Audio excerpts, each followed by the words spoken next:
José Miguel Benavente, vicepresidente ejecutivo de la Corporación de Fomento de la Producción, la Corfo. Mira, realmente, como bien dice, efectivamente la región ha mostrado una evolución con respecto a su ecosistema de emprendimiento e innovación notable.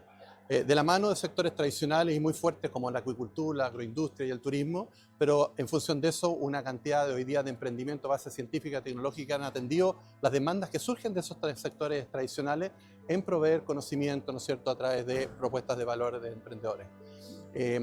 Lo que nosotros hemos hecho es justamente estas particularidades también existen en otras regiones, pero en distintos sectores, distintas realidades. Y dado eso, entonces nuestra mirada es que cada vez darle mayor potestad a las autoridades locales, a las universidades y al sector productivo en forma organizada, a través de los comités de desarrollo productivo, para que tomen decisiones con respecto a la asignación de recursos, algunos de las Corfo, más de 23 instrumentos, junto con 7 instrumentos de Cercotec, para atender esas demandas del territorio que se les son propias y delegar de alguna manera formalmente esas decisiones. Y esto no solamente a través de una institucionalidad que son los comités de desarrollo productivo, sino también una línea presupuestaria, que son recursos que tienen la potestad este comité de asignarlo.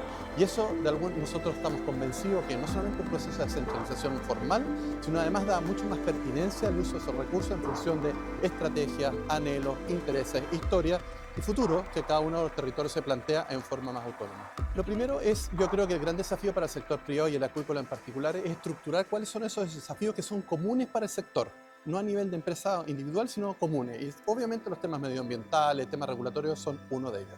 Lo segundo, nuestra propuesta como Corfo es entregar posibilidades de financiamiento o cofinanciamiento justamente con las instituciones más regionales de infraestructura, por ejemplo, de centros tecnológicos o temas como Startup Campus u otros, que son herramientas, espacios donde se pueden desarrollar emprendedores o el desarrollo tecnológico en ciertas empresas para atender esos requisitos, esos desafíos. Y lo tercero, de alguna manera, que creo que es muy importante, es la coordinación que hay entre el nivel central y el nivel local de esto para que de alguna manera las buenas experiencias que se estén desarrollando en el territorio en algunas dimensiones pueda ser replicable también en otros territorios. Me parece, más que una opinión con respecto a por qué se enfocaron ahí, a mí lo que me interesa es que efectivamente esa decisión fue tomada en forma autónoma por la sociedad civil organizada a través de las autoridades regionales que son democráticamente elegidas, además del sector privado y del sector universitario, y en forma colegiada la decisión fue en esa dirección. Y me parece fantástico y no tengo ningún criterio con respecto a decir si era acertado o no.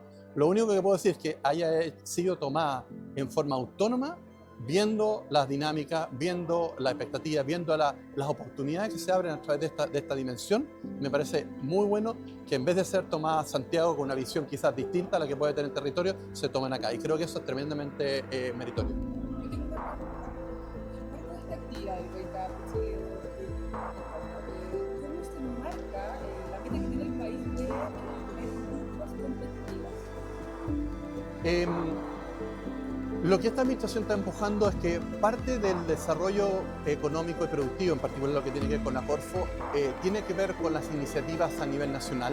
Y estamos empujando una estrategia de hidrógeno verde, estamos empujando una estrategia de litio, estamos empujando un sinnúmero de iniciativas que son importantes, pero la mitad del esfuerzo tiene y surge desde el territorio. Lo que hace es Wake Up en el fondo, que creo es muy interesante, de hecho el primero se hace acá y los que siguen son en regiones, es hacer visible justamente las realidades propias del territorio, las oportunidades que el territorio presenta, sectores tradicionales que están en el territorio, pero que necesitan de alguna manera un mayor esfuerzo de trabajo colectivo entre distintas instituciones en el territorio. Por ejemplo, el sector acuícola, para volver, es uno de los más importantes del mundo, que está principalmente en esta región y un par de regiones vecinas, donde de alguna manera, por ejemplo, esta SEGO, INACAP, le da pertinencia con respecto a la formación de competencias técnicas, le da pertinencia a una infraestructura científica y tecnológica que desarrolle conocimiento para atender esa demanda. ¿Me sigue? Temas de ecosistemas de innovación que tienen que ver con los temas, por ejemplo, de agronegocios o agroindustrias. O electromovilidad, obvio. Y aplicaciones nuevas tecnológicas de, por ejemplo, inteligencia artificial u otras cosas. ¿Te fijas? Entonces, esa otra mitad de la historia que de alguna manera este país ha causado un exceso de centralismo, en esta administración estamos empujando a que esas decisiones con recursos, con institucionalidades se tomen en el territorio para acelerar este proceso de transformación productiva en el territorio, con los temas medioambientales, sustentabilidad y otros que ustedes mismos han decidido, en este caso de la región de los lagos, sea clave. Y esa es la otra mitad que está faltando y que estamos nosotros empujando de manera definitiva. Es muy buen punto que plantea. Efectivamente hay una ley que se llama Crédito Tributario, Investigación y Desarrollo, que está siendo poco utilizado por varios motivos. Uno, porque efectivamente el sector productivo o sector privado no la conocía en detalle, y parte del rol de la Corfo, sobre todo en esta administración, es hacerla más visible, más porque en el fondo esto es un derecho de las empresas porque es una ley, a diferencia de la posibilidad de concursar a través de instrumentos que tiene la Corfo o la misma ANIT. En el caso de la ley de crédito tributario es un derecho. Ahora, efectivamente, también nos encontramos un diagnóstico de que, de alguna manera, la institucionalidad está haciendo un poco más difícil el proceso por varios motivos, capacidad, entendimiento de la ley, etc. Y nosotros, llegando a esta administración, que la conocía personalmente desde antes, porque me había tocado participar en el diseño de la misma ley, lo que hicimos justamente es hacer el proceso acelerarlo. ¿Qué hemos encontrado que ha pasado? El año pasado aumentó un 245% la cantidad de recursos autorizados en créditos tributarios. Y eso creo que es una señal muy importante en la dirección que tú mencionas, de que en el fondo no solamente también hay más interés del sector privado por la necesidad de incorporar I+D, sino también de acelerar el proceso y hacerlo menos burocrático. Y los números son muy elocuentes y esperamos que este año aumente en un número similar. Y yo en el sentido, primero, el Startup Council es una política pública nueva que fue lanzada por el presidente Boric hace poco y el primero que vamos a inaugurar en Santiago. Pero esto, la idea es expandirlo en otras regiones. No todas las regiones tienen estas masas críticas suficientes para tener esta competencia a través de un Startup Campus.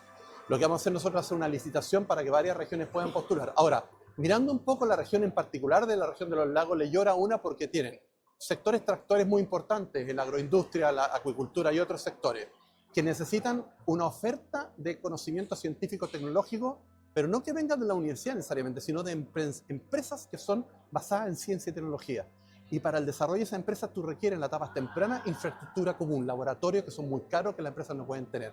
Por lo tanto, ya que hay una masa crítica de emprendimiento de base científica y tecnológica en la zona, porque efectivamente lo hay. Segundo, tenemos un sistema universitario muy desarrollado, no solamente profesional, sino también técnico. Tercero, tienen industrias tractoras muy importantes que aseguran, entre comillas, un poco la demanda. La leche, la carne, Exacto. Y lo que falta de alguna manera es un espacio físico donde esos emprendimientos de alguna manera de base científica y tecnológica, particularmente en el área de biotecnología, puedan desarrollarse. Por lo tanto, yo creo que sería un muy buen candidato y lo instamos obviamente a que puedan postular a este llamado que vamos a hacer. Efectivamente, desarrollamos el proyecto de ley, se llama FIDE, Agencia de Financiamiento de Desarrollo, y entró al Congreso, porque esto se necesita la creación de una empresa pública, entró al Congreso el 31 de mayo. De hecho, este lunes voy junto con la subsecretaria a hacer las primeras audiciones con las distintas, en la Comisión de Hacienda del Congreso, para explicar bien el proyecto. Efectivamente, yo diría que la idea ha sido la misma y que hemos incorporado muchos comentarios que nos han hecho distintos ámbitos de la sociedad civil organizada, el mundo académico, el mundo privado, incluso gente de oposición que nos ha dicho, nos gusta mucho la idea, ojo con estas cosas, etcétera, las hemos ido incorporando y este proyecto de ley ese es el resultado, ¿no es cierto?, de esta mirada original que teníamos, más experiencias internacionales que son muy importantes, más un poco los comentarios que hemos recibido de un amplio espectro, ¿no es cierto?, de miembros de la sociedad civil organizada. Y este proyecto finalmente ya está en el Congreso discutiéndose. Nuestra idea es que ojalá salga pronto para que sea realidad, justamente atender una necesidad que tú me manifestabas, por ejemplo, sectores que necesitan financiamiento vía deuda para proyectos que son más de características científicas y tecnológicas.